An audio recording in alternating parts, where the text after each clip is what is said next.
going to do a video where it was like, this video ends when I get a 5-star, because that's like a fun trending thing. And I started this back in February, like late Feb. And I got the very first book I gave a pretty in-depth review of, but I immediately got a 5-star. And I just thought, well, I don't want the video to end right there. I guess I could just post like a one-off review. But then I thought maybe it would be fun to see how many 5-stars I could get in a row. But then that also seemed pretty hard, and like it would just make things a little bit, I'm already making content about the books that I'm reading, and that can always come with some challenges about like pressure to like something, pressure to read something. And I felt that being like, let's see how many 5-stars I can get in a video in a row would be like, it just wouldn't be as fun for me. So then I thought, how fun would it be to do a video of like, this video ends when I get a DNF. And I haven't really DNF'd very much this year, as you guys know from watching, if you guys watched my quarterly wrap-up video. So this footage is kind of strung together. You can tell like how long this footage has been going by the amount that my bangs are growing out. And I'm also like adjusting to like our new setup of the living room.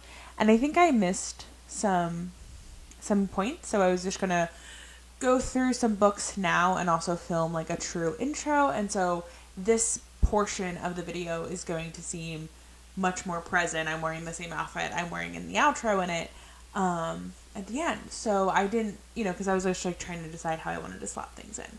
But it does end with 2 DNFs, unfortunately, that get added to my thing. So I hope you guys enjoy this video. I'm pretty excited about this one. It's pretty fun. I think, not that I think that like getting a DNF is fun, but it's always fun to be subversive, and I think that you guys might be surprised by my DNF, my big DNF. So stay tuned. Obviously, that's going to be at the end. So see you guys there. Bye. And I'm going to tell you right now that it's not going to end, because there's no way this is going to be a 5-star. But I'm listening to the audiobook of the other Margarita Montemor. I don't know, I think this one was published first, but it's called Acts of Violet. I really am enjoying it. So, Margarita Montemor was the author of Una Out of Order, which is one of my favorite audiobooks I listened to last year. I would recommend everybody listen to this audiobook. It's a multimedia story, and I think that it really works well for audiobook. They do a really great job of delineating when we're listening to like newspaper articles, letters, emails, and there's like a podcast that's happening throughout it, and they do really great jobs indicating the podcast and making the podcast the podcast is part of the story. And I think that, I'm sure the book is great and reading is also really great, but there's something about the audiobook that is really fantastic. So production value on the audiobook is a 9 out of 10, truly a 10 out of 10. I love it. What we're following is Acts of Violet follows, like I said, there's some emails, there's some like news articles, some letters, but the main story is a woman named Sasha whose sister Violet mysteriously went missing after a performance. Her sister Violet was a very famous, well-known like stage magician, self-help person, just kind of like famous person of the 90s and the early aughts. She was initially famous for being such a fantastical stage musician, and then wrote like a couple books and was on the path to doing some other things. And then at this return to the stage performance, she did a trick and then she went missing to never be seen again. We're following and meeting her at the 10-year reunion, or like it's going to be the 10-year anniversary. And Sasha has very complicated feelings about her sister, which you find out more about and why. And also, I think it must be really hard to... I think it would be really hard to lose somebody so famous that a lot of other people got something from, but you have this personal relationship that seems to be tumultuous. I am 84% of the way through. I've been meaning to like film a little bit of a check-in video with you guys about it, because I just thought I should. But I can't stop listening to it. My one criticism of the book, and it's not really so much a criticism of the book, like I don't know why I wouldn't be giving this one 5 stars. I just don't necessarily think it's like, I don't know what would make it 5 stars, but it's just not, it doesn't have that thing. I don't know. I love listening to it. Well, maybe it is 5 stars. And again, this video was just done now. We'll see. We should make the video of like how many 5 stars. I still have more time. What I find the most frustrating about the book, I really don't want to spoil anything. There's a lot of really great sleuthing. It reminds me of 2 books. It reminds me of A Smart Girl's Guide to Murder, but a little bit, like, much less higher stakes. And, I mean, I said it reminds me of 2 books, but I don't really know what the other one is. But it's like A Smart Girl's Guide to Murder a little bit, but a really fantastical story. I love when you're digging and you're researching and you're finding things out and you're trying to put stuff together and, like, you don't know what the truth is and nobody knows and nobody could know. The thing that I find really frustrating is Sasha's relationship with her daughter Quinn. Her daughter Quinn is like a senior in college, so she's probably like 21, 22. And I remember being 22. I mean, I'm only 28 now. And being 22 is rough. Being 28 is rough, and existing on this plane is rough sometimes. But I find that Quinn is such a petulant little bitch, and Sasha feels so bad for her, and I get that that's her mom, but oh my god. She simultaneously both pulls the, like, I'm a fucking adult, the way, like, 18-year-olds pull it, while also not seemingly being able to recognize that her mother might be a full-ass person and has a separate relationship. Like, Quinn is very upset that her mom hasn't done more for Violet and the history with Violet, and, like, finding her and coming to the vigils and doing all these TV things. And it's clear throughout the story that Sasha and her husband Gabe have been hiding things about Violet from Sasha or from Quinn, so she doesn't have this negative image of this person who was incredibly inspirational to a lot of people. The story is like a through line that Sasha and Gabe, her husband, have been trying to protect her from who Violet really was, which is like, we will never know who Violet really was. I think it's kind of the point. But Quinn is so nasty to her mom about her aunt in a way that I just feel like, girl, you're not 16, you're 22. And those things where it's like, at some point you have to recognize that this is, like, your parents are whole ass people outside of you. And I feel like by the time you're 22, you can have a little bit more perspective on it. And this 22-year-old who is insufferable thinks she knows everything about being good and, like, what's right for the world and creating the future and all that stuff. She doesn't get it. And I feels very, like, I don't feel sympathy for Quinn because I think she's being a huge stupid cunt bitch.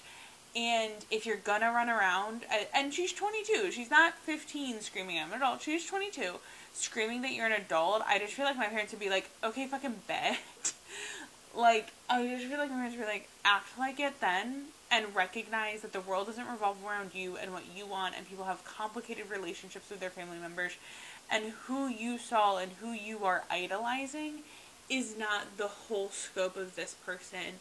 And why don't you get that? And also, we've been protecting you from who this person fully was outside of being a really fun aunt.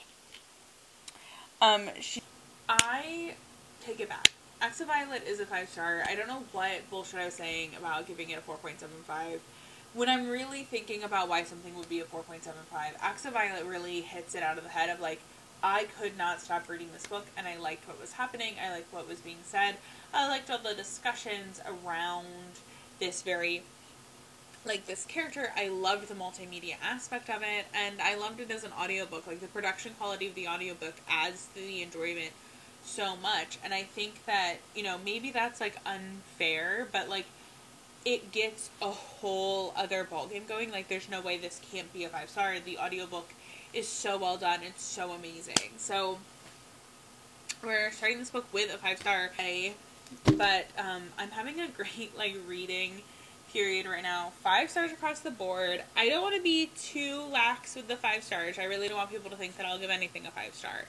but I've really been enjoying recently some of the things that I've read. I got interrupted. Well, actually, we rearranged our apartment from the last time I was filming. Before, the couch was on the other side of the apartment, so it was like over here. But Erin had the fab idea to switch it around so we could have a little bit more of an open space on this side, because this apartment's pretty small and this couch is a little bit too big for how we had it set up before. And we knew that when we bought the couch, but it's like the perfect sectional, and we got it on a discount here at this place called Mrs. B's, which is connected to the Nebraska Furniture Mart, which is this crazy, crazy place. And if anybody ever comes to visit me out here, I'll take you there. It's really insane. And this was a display model sectional for like $1,000. Came with the 4 pillows, and we got a warranty on it, and it was so nice. And my parents got it for us as a wedding gift, and that was so nice. But yeah, we knew we were going to need a couch, and this was like our first ever actually couch we paid for. Every couch I had prior to this was like a hand-me-down couch, so it was so nice to just like finally get we finally own a couch, and we love this couch, and we always talk about how funny it's going to be. Like in 20 years, this is going to be the couch that like lives in our basement. It's like, oh, that old thing. But anyways, we moved it, and I kind of like this layout better. The last time you guys saw me, I was going to film myself reading the last 50 pages of The Christmas Appeal. And then Aaron woke up from his nap. So I didn't want to be filming while he was out here. I think that that's weird and intrusive to his life. But I did finish it, and I did like it. I would probably give it, I think in my Goodreads review, I gave it like a 4.25, 3.75, something like there. Kind of similar to how I felt like someone on this train, or everyone on this train is a subject, where it's like, this is good. The original was so good, and I loved it so much, and the sequel is not going to be the same, obviously, but it's good for a sequel. It's just, unfortunately, I loved that first thing so much. I did read The Christmas Appeal, and like I said, I did have footage of me like trying to film me reading it, and it's like so grainy and fully unusable, so I deleted it. But I did give this, I think, a 3.5. I enjoyed this. If you liked The Appeal, I think you would like this, and I kind of like this kind of special edition little book. I'm not usually one to buy like something that's a special edition just to do it, but I really enjoyed this book. I got it for my mom as a gift for helping us move to Omaha, which is like not a crazy large gift, but I got it for her, and she sent it to me, and I'm going to keep it. This is one that I probably would not give away. Oh my god, did I fold a page in this? Well, y'all know I am, I don't care about folding pages, especially if it's my book, but, so I'm going to keep this one. I did enjoy it, didn't DNF it. If you liked the original Appeal, I think you'll like this, and if you haven't read the original Appeal, I don't think that this would really go, I mean, I don't think you have to read it to get it, but like there are some inside jokes in it, so I would recommend reading it. Finish up that Veronica Speedwell review. Friends, as always, I'm filming literally 10 minutes, pushing it before I have to leave for work, but my cousins just left. They just came to visit us. It's our first time having visitors in this apartment, and my cousin lives in Denver, which obviously is not super close to Omaha. It's about 8 hours, but it's closer than we were living before. So like since we were kids, really, when we lived in PA and they lived in Western New York, and it was just so fun to see them. And I think, you know, I so rarely get to see my cousins like just like, oh, I'm gonna hang out with my cousin for a couple of days. Usually like we're seeing each other because it's a wedding or a funeral, and it's just kind of sad or really happy or just a lot of stuff happening. So it was really fun to hang out. We didn't go anywhere really. She came with her husband, and we went to go visit my job because my job is kind of wild. It's a liquor store and stuff.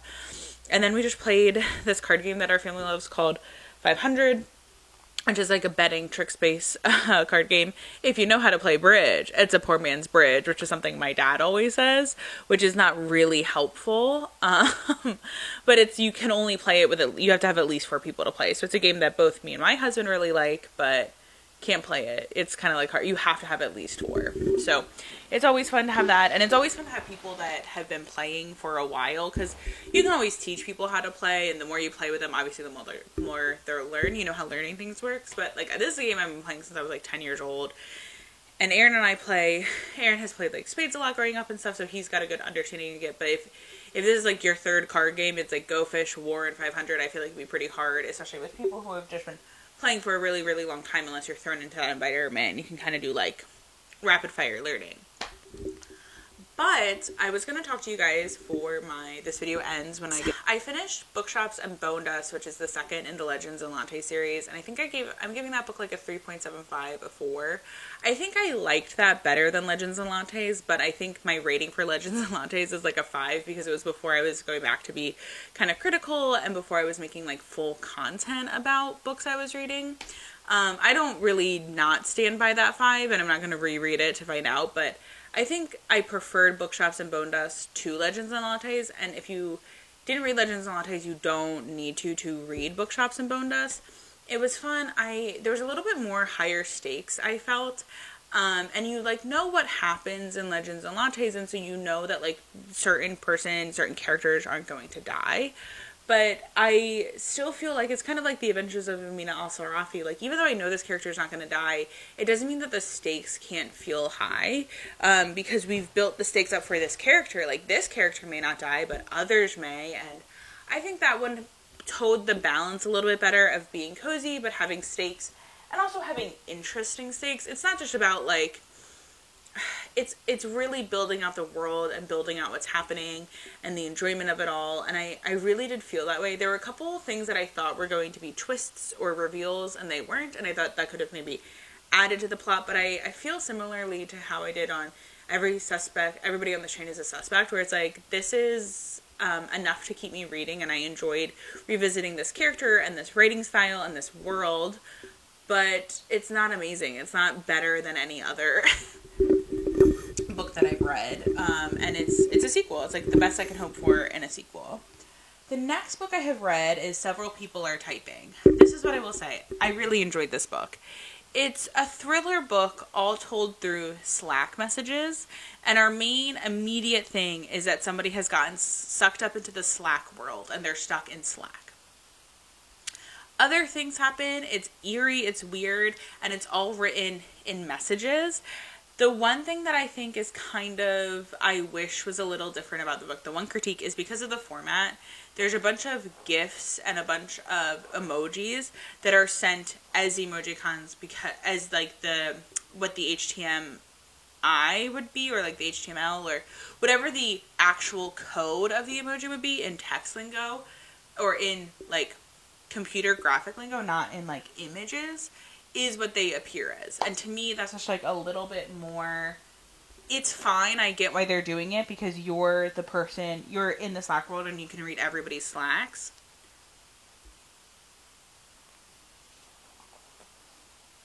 But I do feel at some points they use it a lot, and while I get the bit, at some point I'm annoyed by this. I would give it a 4. It is eerie. It does kind of wrap up in a way that I'm like, oh, okay, that's the end. So quick to read, though, because like you're reading a bunch of text messages, and not in the same way, but it does remind me of these books I read in middle school that were like TTYL, TTFN, and like some other one that was blue. And I remember I bought that book, and they were expensive. They were like hardcover $18 books, which when you're in middle school, that's all your fucking money. And I remember I lent one out to like a girl who was like sort of a friend. I was trying to be friends with her, and she like kind of destroyed the book. And I definitely am somebody now who's like, definitely love to lend out books. I definitely love when people read books, and I always send books to my mom, like, pass them on, pass them on. But that was not my case then, because I didn't have disposable income at 14, and I, wasn't buying, I mean, I do that with Cozy Mysteries, right? Like, I'm not doing that with my beautiful copy of, like, Emily Wilde's Encyclopedia of the Other Land, or Maps of the Other Lands. Like, that book I'll lend out, but don't keep passing it on. I remember it, like, got bitten, and my mom was like, you should ask for her to pay you back. It, like, got ripped up in the corner, and she was so cavalier about it, too. It wasn't, she was like, oh my god, I'm so, so sorry this happened. She was very much like, whatever, it's a book that you lent me, and I was like, oh yeah, like, you're cool, and I want to be cool, so, like, I'm okay with this. Such a fucking loser past me. But Several People Are Typing kind of reminds me of that. Obviously not at all the same, because I think those books are about girls who are dating each other's boyfriends and they're mad at each other, so not really like that, but a little bit like you're getting all the inside tea. It's a different format, and it's a really quick read. It's like 300 pages on the ebook of my phone.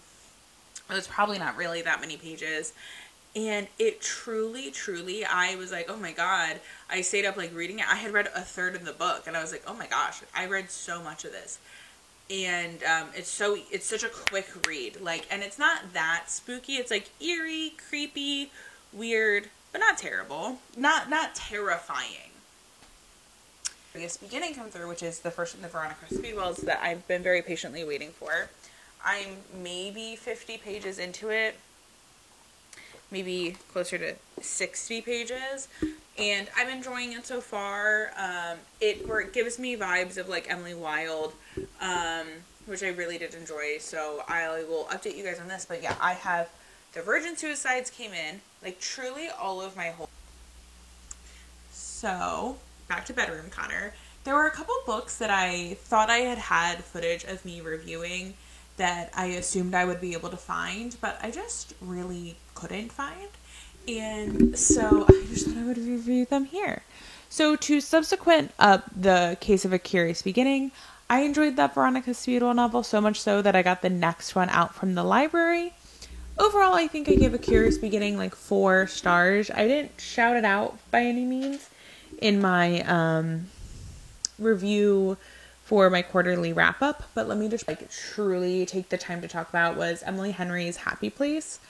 I talked a little bit about this book, but I just have a weird like, oh, this is the first 4 hours of it or whatever.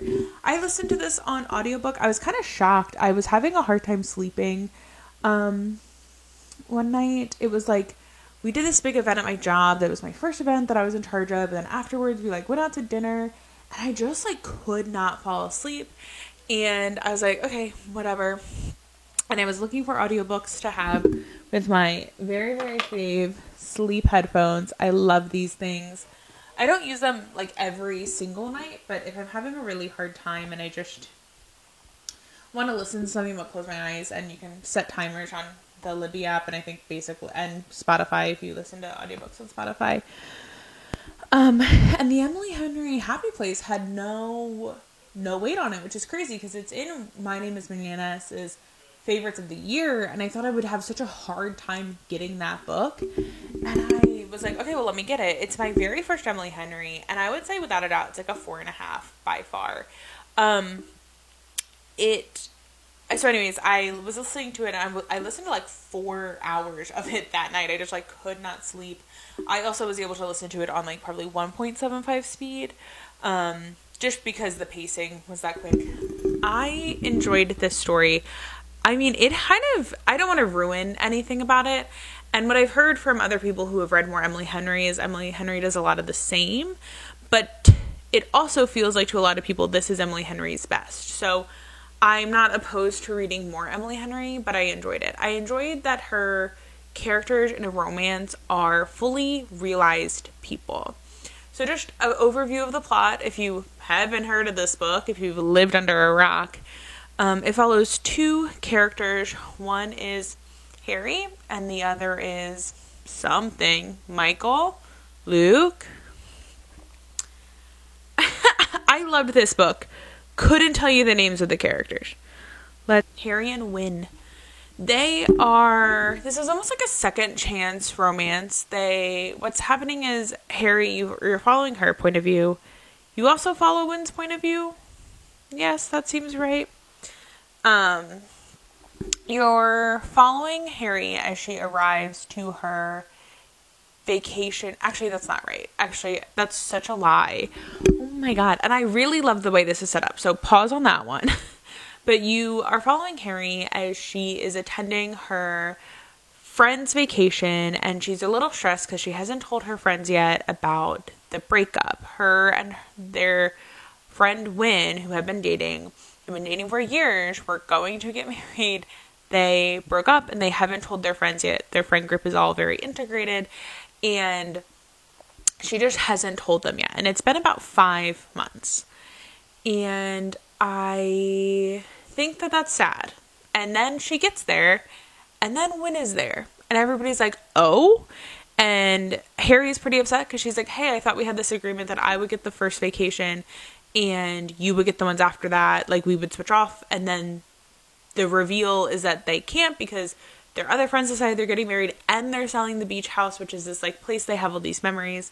And what I really like about the format of the story is it's told in like the chapters are like vignettes. So sometimes it's like a happy place this time and date. Sometimes it's the real world and it's now. And sometimes it's like the past happy place and it's their love story. So you're getting these characters both who they are right this second, but also you are meeting them when they're 18 and when they're 22 and when they're 27 and when they're falling in love and out of love and how they grew apart and how they didn't grow together. And all of those things are very real to people. And the book talks a lot about friendship and growth and desire. And it's, I don't know, it's a really sweet story, which is really bitter. The best romances are, because I think my biggest critique with a lot of romance is that the conflict is either too severe for the rest of the tone of the book, or it's just feels so fake and so forced. Like miscommunication to me is the worst trope to have as your main third act conflict, because it's like, what do you mean these two people that are in love didn't talk? I don't get that. I cannot personally relate to that. Or the tone of the book is so light and so airy, and then all of a sudden it's like, and he cheated, and it's like, I don't know. I prefer a story like this where nobody is right and nobody is wrong and everybody is just trying to do the best, and there was a miss. And so it's really, if anything, like a second chance romance, but not in a way that I feel is annoying either. Like, I like that you get to see them fall in love, and I like that you get to see them continue to fall in love but maybe be unsure. And so I think for that bittersweet note, it really elevates it. It makes it more complex than there's two people who meet and are immediately in love, but you also get to feel the depth of their relationship through a book because you're looking at all their vignettes of the past. So I really recommend, if you haven't read it yet, I recommend it. I really loved the performance of the audiobook narrator. So Last Night at the Telegraph Club is a queer coming of age young adult story. I would say this book is young adult in many ways, but also it's not like young adult like I'm not like other girls kind of ways. I think if you're an adult and the subject matter interests you, I think you should read it. This story follows Lily. I'm so bad at these names. Oh my god. This book follows Lily as she is in Chinatown in the 50s and realizes that she may not be straight, and what that looks like and what she's interested in, and how to balance that also with having these huge expectations put on her by her immigrant family, first generation immigrant family, but also being in San Francisco during the 50s, during the Red Scare, during the Korean War, during this time period that I don't think a lot of people know and talk about, especially if you aren't from the West Coast, which I am not. The intense racism and segregation of like Asian peoples and Asian immigrants that was happening during the 50s, during the Red Scare, is just, I think, something that is often glossed over for a lot of people, especially in areas that don't have as high of a Asian immigrant population. And so obviously having that be an Own Voices story is really powerful and really interesting, and I think really puts everything into this nice pocket. Lily is 17 years old and she starts going to a gay club called the Telegraph Club, and she starts going with somebody at school, and there are many times where you're like kicking your feet for this romance, but the stakes are pretty high. You don't want anybody to find out about it. And I would say the story is young adult because you're following a young adult. It's not written, I mean, like, it's a quicker read as somebody who's almost 30, but it's not because it's like, oh my god, I'm the last woman on earth to have to save the planet. It's a young adult book, but it's not a young adult book because the content isn't worthwhile for adults to read. Not that young adult books are that way. I think it's a worthwhile read for a lot of people. I don't know if it's a 5-star. The ending came a little too quick for me. I could have read 100 more pages. Even if the ending is ambiguous, I just could have read more pages. Most of the story is told from Lily's perspective. However, every so often there's little chapters that are told from her parents and her aunt's perspective of just in the future, or in the future, all of the past. Her Aunt Judy is a really interesting character. I'd love to learn more about that character. And the story just follows this girl's like senior year and this transition that she's having in herself and in the world around her, and a realization. And she talks a lot about, I think, a lot of the things that people realize their senior year of high school, about growing up and getting older and changing and feeling both restrained and comforted by the area you're from and around and wanting to get away from it, but also being really scared too. And all that stuff is poignant and universal, I think, in feeling as you transition from like young adult to new adult, on top of having these really heavy things that are just thrown on top of you. And I think it's a worthwhile. So there are 2 books that I DNF'd within the same week. And are there? Yes. One of them I think is going to be kind of controversial, but there is one book I listened to prior to the DNF that I will tell you guys about. The reason it's been a little bit is I listened to Happy Place by Emily Henry, and then I'm not like in a book club. I'm just reading Babel, which is a thick girl, and I haven't really been doing much else. I haven't had a lot of time to sit down and like really read this book for hours on end, and also like I can't. And then I read Charms the Way, which is the 4th book in the Thistle Grove Witch series, which I feel like not enough people talk about. I think I loosely talked about the first one in my audiobooks video, where I just talked about audiobooks I've read.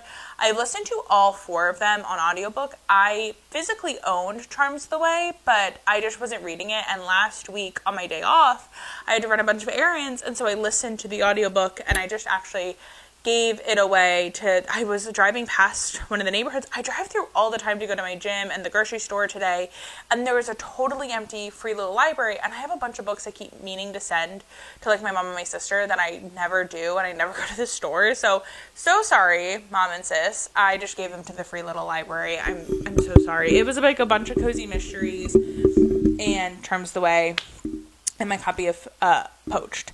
But I just felt so sad that it was completely empty. And I was like, oh my God, I have all these books in my car that have been in my car because I keep meaning to mail them and I keep not doing that. So let's get rid of them. So now that I know that's there, I will be using it. But Charms the Way, I enjoyed. I think I gave it like 3.5 stars. It is the 4th book in a series called the Thistle Grove Witch series. And the 5th one is coming out in August, and it's the 5th and final. They are often queer or like sapphic romances. I think there's only one that I've read so far that is truly like a straight man and a straight woman are together.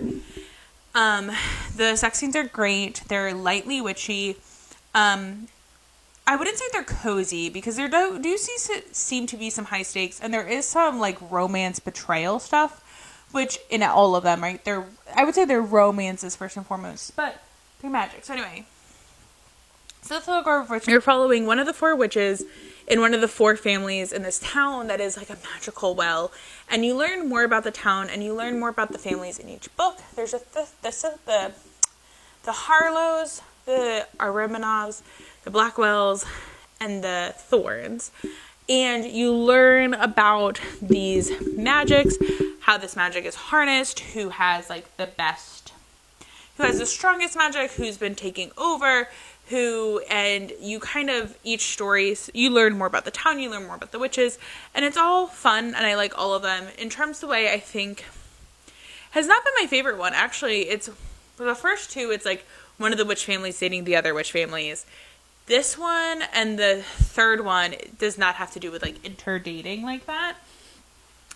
But I just do really enjoy, they are all connected. They're like companion novels, and they're like 8-hour audiobooks, so They're a quick read, and honestly, I think the sex scenes are the thing that are like really the winner here, because I've listened to all of these books, and I think the sex scenes are hot. Like, they're good, they're not too much. I feel like they build really well, they are sexy, they're not super cringe to listen to, and I really enjoy that. So that was definitely a win for me. So now we have to talk about the DNF. So the first is kind of maybe a surprise, not a surprise. I have tried reading The Witches of Eastwick, as you guys know, many times over. I talked about it in my Getting Rid of These Books Before We Moved to Omaha video.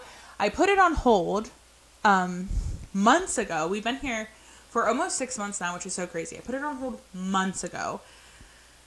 I think I did take it out, finally get it, and then I had to replace it on hold. But still, it took a while. I started listening to it. Oh my god, is it so dull. I like the movie The Witches of Eastwick.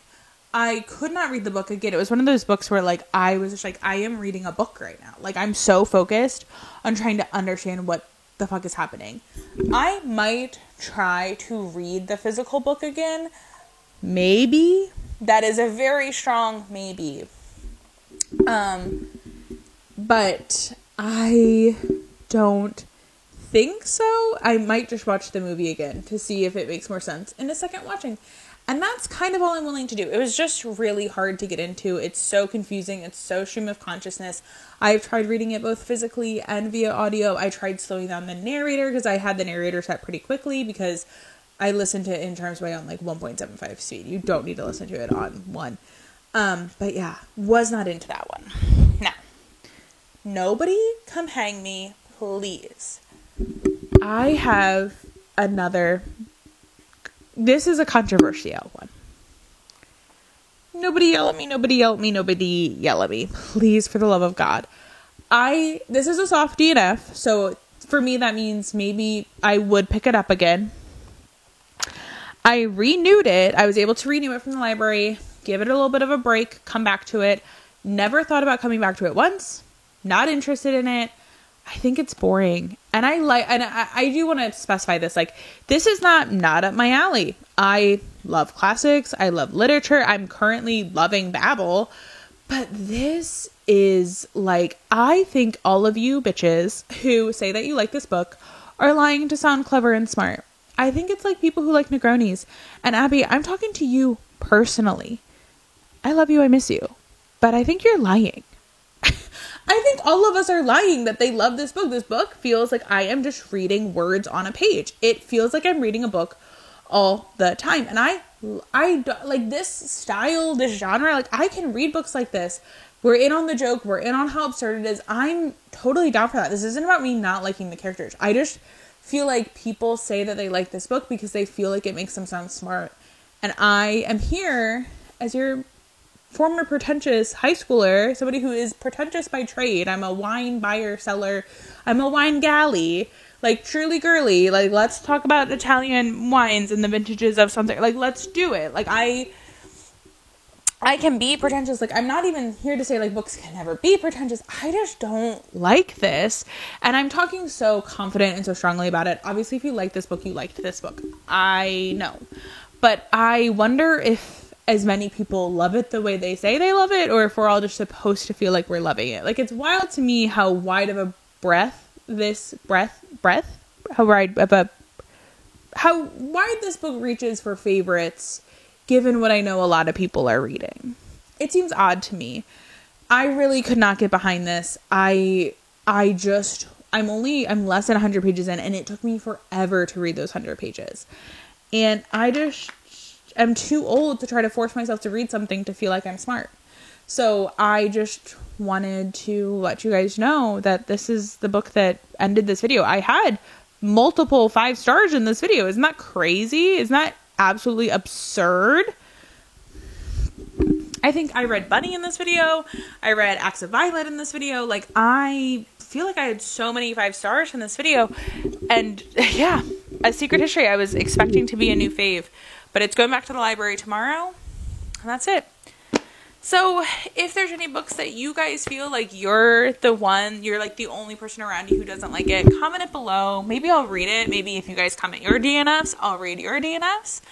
That would be really fun for me to do. But yeah, I will see you guys in the next one. Forgive how weird, like, floating head white I look in this video. I just cannot get my blush right on camera. So I promise you I'm wearing more blush than I should be wearing. But yeah, I gotta go make stir fry for dinner, and I will see you guys in the next one. Alright, bye! Oh, should I hold it, like, be like... Oh yeah.